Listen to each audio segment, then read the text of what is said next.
Introduction to CSS Float. CSS Float is crucial in web design as it controls layout on web pages. It allows an element to move to the left or right of its container with other elements wrapping around it.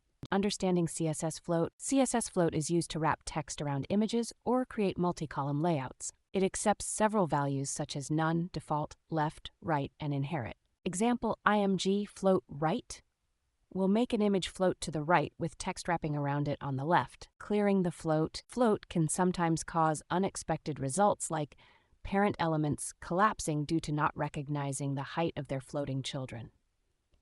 This is handled using the clear property. Clear property can take values none, left, right, both, and inherit. Example .clear both ensures an element moves below any floating elements on either side. Creating multi-column layouts. CSS Float is used to create multi-column layouts by floating multiple divs either left or right.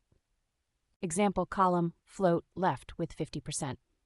Creates a two-column layout with each column taking up 50% of the container's width. Common mistakes and how to avoid them. Failing to clear floats can lead to a collapsed parent. Always remember to clear your floats. Floated elements are removed from the normal document flow and can overlap with other elements.